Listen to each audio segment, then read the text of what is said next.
Phone tapping కేసులో కీలక పరిణామం చోటు చేసుకుంది. సస్పెన్షన్లో ఉన్న ప్రణీత్ రావు డీఎస్పీ హోదాను రద్దు చేస్తూ రాష్ట్ర ప్రభుత్వం అయితే నిర్ణయం తీసుకుంది.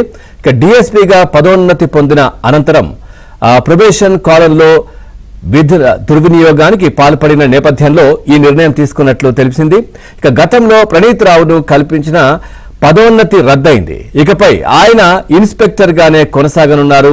సాధారణంగా తీవ్రవాద ఉగ్రవాద కార్యకలాపాల అణచివేతలో ప్రతిభ కనపరిచిన పోలీస్ అధికారులకు మాత్రమే యాక్సిలరేటెడ్ పదోన్నతి కల్పించే విధానం రాష్ట్రంలో అమల్లో ఉంది. అలాంటి కార్యకలాపాల్లో పనిచేయకపోయినా ప్రణీత్ రావుకు డీఎస్పీగా పదోన్నతి కల్పించడం అప్పట్లో కలకలం రేపింది.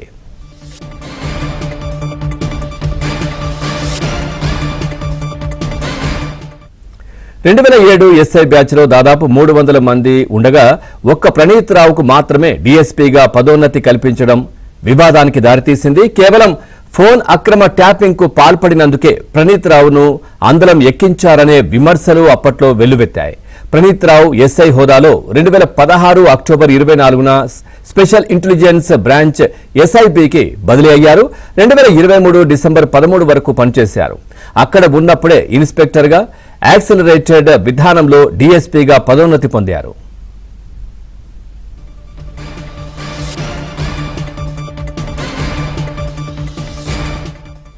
రైట్గా దీనికి సంబంధించి మరింత సమాచారాన్ని మా క్రైమ్ కరెస్పాండెంట్ ప్రవీణ్ అందిస్తారు. ప్రవీణ్, ఫోన్ ట్యాపింగ్ కేసులో కీలక నిందితుడిగా ఉన్నటువంటి ప్రణీత్ రావు డీఎస్పీ హోదాను రద్దు చేస్తూ తెలంగాణ హోంశాఖ ఒక కీలక నిర్ణయం తీసుకుంది.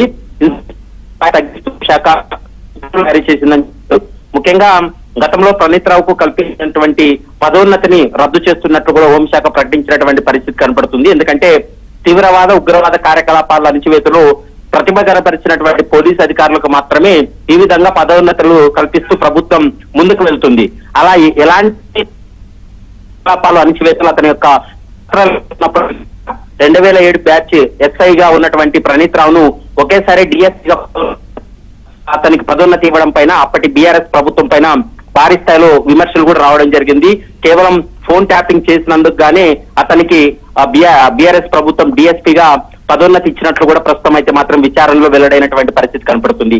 కాబట్టి ఇవన్నింటినీ పరిగణలోకి తీసుకొని రాష్ట్ర ప్రభుత్వం ఒక కీలక నిర్ణయం తీసుకుంటూ డీఎస్పీ హోదాని రద్దు చేసిందనేది మనకు స్పష్టంగా అర్థమవుతుంది. 2007 బ్యాచ్ ఎస్ఐలో దాదాపు 300 మంది ఉంటే కేవలం ఒక్క ప్రణీత్ రావుకు మాత్రమే డీఎస్పీ పదోన్నతి ఇవ్వడం పైన అనేక విమర్శలు రావడం జరిగింది. దానిపైన పూర్తి స్థాయిలో విచారణ కూడా జరిపించారు. మరోవైపు ఇప్పుడు సిట్ విచారణ జరుగుతున్నటువంటి నేపథ్యంలో కూడా ఈ వ్యవహారం బయటపడడంతో సిట్ ఇచ్చినటువంటి రిపోర్ట్ ఆధారంగా చేసుకుని ప్రస్తుతం ఈ వ్యవహారంలో డీఎస్పీ హోదాను రద్దు చేస్తూ ఇన్స్పెక్టర్ స్థాయికి తగ్గిస్తూ హోంశాఖ ఉత్తర్వులు కూడా జారీ చేసినట్టు కనపడుతుంది. Pawan, right, thank you Praveen, thanks for the updates.